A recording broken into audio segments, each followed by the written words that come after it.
GoNavy Highlight menghadirkan informasi dan berita terkini seputar kegiatan TNI Angkatan Laut. Berikut kami sajikan informasi selengkapnya dalam GoNavy Highlight, edisi Jumat 12 November 2021.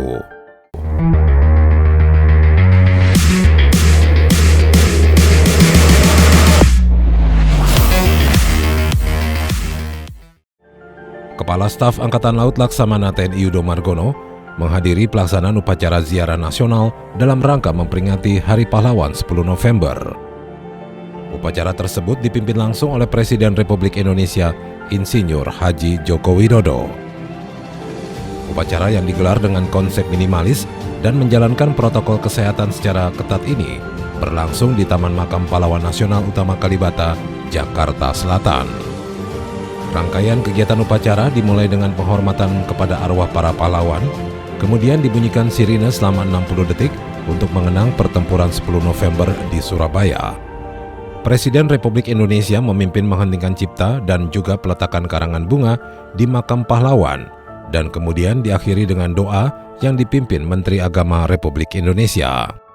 Hadir dalam kegiatan tersebut Wakil Presiden Republik Indonesia Kiai Haji Ma'ruf Amin, Ketua DPR RI, Panglima TNI Marskal TNI Hadi Cahyanto, Kapolri Jenderal Polisi Listio Sigit Prabowo, dan sejumlah pejabat negara yang melakukan tabur bunga di atas pusara makam para pahlawan.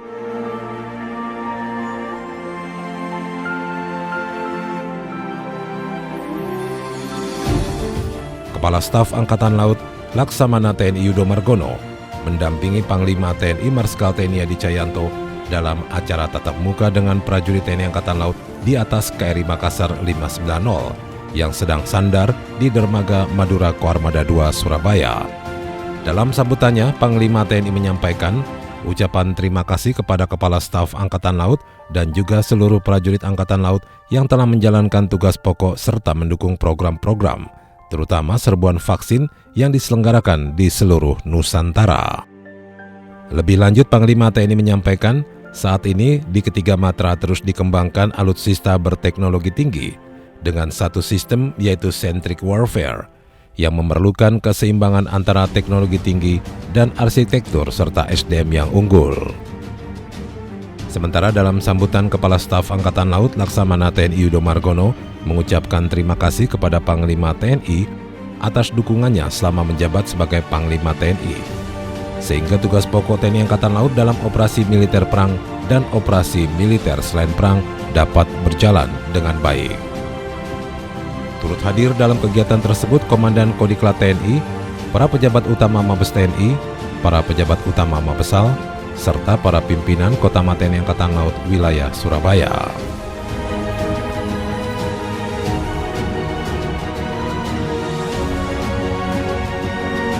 Kepala Staf Angkatan Laut Laksamana TNI Yudo Margono mendampingi Panglima TNI Marskal TNI Hadi Cahyanto melaksanakan penyerahan secara simbolis kunci rumah kepada ahli waris prajurit KRI Nanggala 402, sekaligus penandatanganan prasasti perumahan pahlawan Nanggala 402 di Desa Kedung Kendo, Kecamatan Candi, Kabupaten Sidoarjo, Jawa Timur.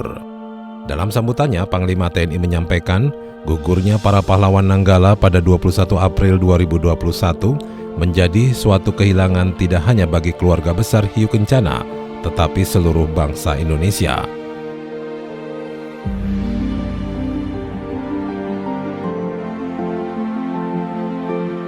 Komandan Komando Pembinaan Doktrin Pendidikan dan Latihan TNI Angkatan Laut dan Kodiklatal Laksamana Madya TNI Nur Hidayat selaku Direktur Latihan untuk Latihan Operasi Dukungan 2 TNI Angkatan Laut tahun 2021 meninjau manuvra lapangan latihan Operasi Dukungan 2 TNI Angkatan Laut tahun 2021 di Bumi Marinir, Karangpilang, Surabaya.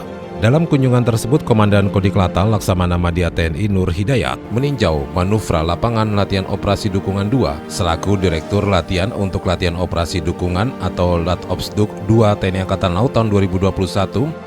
Selanjutnya, dan Kodiklatal bersama rombongan meninjau posko-posko satuan tugas dukungan, yakni Satgasduk Kesehatan, Satgasduk Komunikasi dan Elektronika, serta Satgasduk Hukum.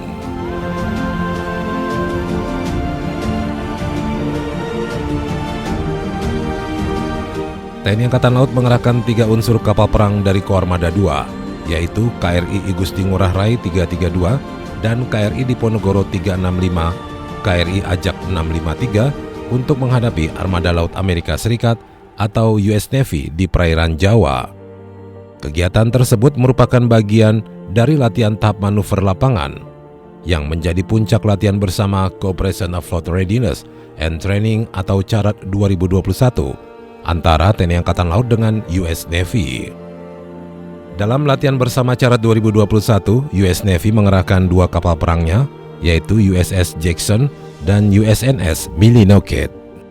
Komandan Satgas Latma CARAT 2021, Kolonel Laut Pelaut Heri Triwibowo menuturkan, untuk pelaksanaan manuver lapangan ini sesuai dengan penekanan Panglima Koarmada 2, Laksamana Muda TNI Iwan Isnurwanto kepadanya, bahwa seluruh personil Satgas CARAT 2021 wajib mengutamakan keselamatan personil, material, juga bahaya navigasi.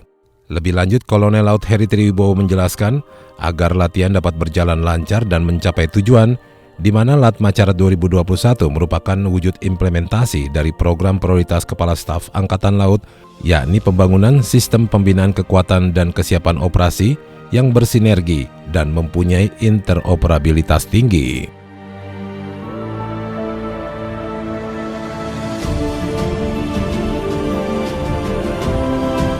Panglima Koarmada 3 Laksamana Muda TNI Irfansyah memimpin upacara tabur bunga di Teluk Ambon dalam rangka memperingati Hari Pahlawan 10 November yang digelar di Geladak KRI Fathaillah 361.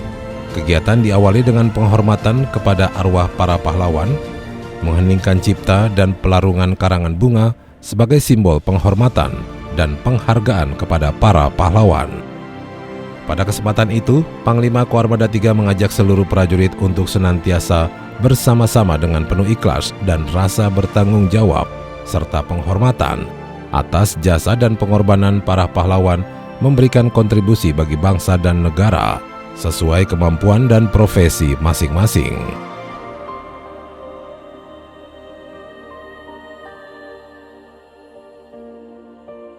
Komandan Pangkalan Utama TNI Angkatan Laut 1 Belawan Laksamana Pertama TNI Ahmad Wibisono memimpin apel gelar pasukan Satuan Tugas Siaga Bencana TNI Angkatan Laut dalam rangka memeriksa dan mengecek kesiapan di lapangan apel Mako Lantamal 1 Belawan, Sumatera Utara.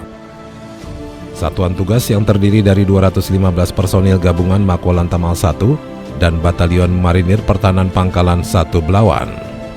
Dalam amanatnya, Laksamana Pertama TNI Ahmad Wibisono menyampaikan, saat perubahan cuaca yang ekstrim akibat badai La Nina, akibat kondisi geografis yang rawan akan bencana alam seperti halnya banjir, tanah longsor atau dampak banjir rob yang dialami Belawan harus disikapi dengan kewaspadaan serta kesiapsiagaan secara dini. Oleh karena itu, satuan tugas yang selama ini telah dibentuk perlu dicek kembali untuk melihat kesiapan para personil dan kelengkapannya.